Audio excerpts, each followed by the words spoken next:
ஓம் ஸ்ரீ தாரா நேயர்களுக்கு வணக்கம். நிறைய பேர் கேட்டிருக்காங்க, தலையில பொடுகு இருக்கு, இச்சினஸ் இருக்கு, ட்ரை ஸ்கேல்ப் இருக்கு, ப்ளஸ் வந்து நரைமுடி இருக்கு. அதுக்கு எனக்கு மருதாணி போட்டா எப்படி இருக்குமா? அப்படிலாம் கேட்டிருக்காங்க. நீங்க வெறும் மருதாணியும் போட்டுக்கலாம். இல்ல இந்த பொடுகு பிரச்சனை எல்லாம் இருக்கு இல்லையா? உஷ்ணம் ஜாஸ்தியா இருக்கு. அந்த மாதிரி இருக்கிறவங்க என்ன பண்ணலான்னா, ஒரு இரும்பு சட்டியோ, கடாயோ, இல்ல இரும்பு பாத்திரம் அந்த மாரி எடுத்துக்கலாம். எடுத்துக்கிட்டு அதில மருதாணியை அரைச்சு, இல்ல மருதாணி பவுடர் கிடைச்சதுன்னா, அந்த மருதாணி பவுடரும் ஓகே தான். அத வந்து நல்லா மருதாணி பவுடர அதில கொட்டிக்கோங்க. அதுக்கப்புறம் அ ஒரு 2 ஸ்பூனு தயிரு, அப்புறம் வெந்தயம். வெந்தயம் வந்து மார்னிங்கே ஊற வச்சுருங்க. அதோட தண்ணி மட்டும் போட்டாலும் ஓகே தான். இல்ல வெந்தயத்த அரைச்சு அ அங்க அதில போட்டாலும் ஓகே தான்.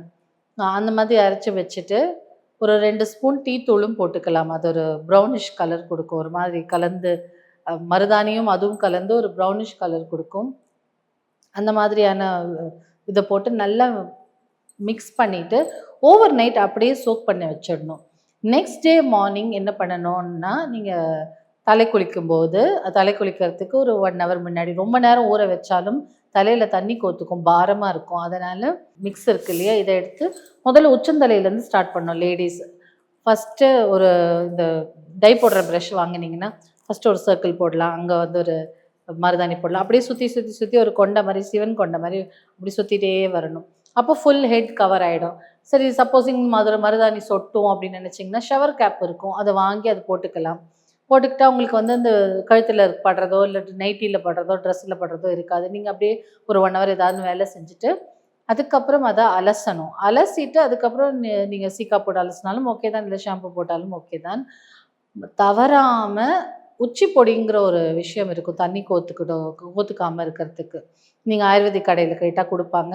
அதுல ஒரு சிட்டிகை எடுத்து உச்சந்தலையில தேய்ச்சு வச்சுக்கிட்டீங்கன்னா, த தண்ணி கோக்காது.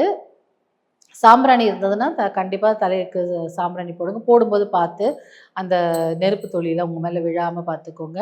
இப்படி இந்த மெத்தட்ல பண்ணும்போது, நம்ம ஹேரும் நேச்சுரல் கலர் கிடைக்கும். அதே மாதிரி ஹேருக்கு ஸ்ட்ரெங்த் அந்த இரும்பு கடாயிலேருந்தும் ஹேருக்கு ஸ்ட்ரெங்த் கிடைக்கும்.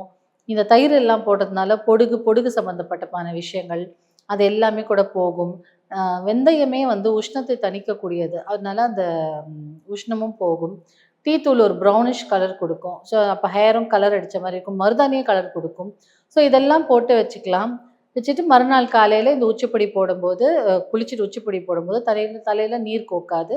சாம்பிராணியும் போட்டு கொஞ்சம் ட்ரை பண்ணிக்கோங்க. டெஃபினட்டா வெயில்ல காய வைக்கும்போது தண்ணியை உறிஞ்சிக்கும். அதனால சைனஸ் பிரச்சனைகள் உங்களுக்கு வராது.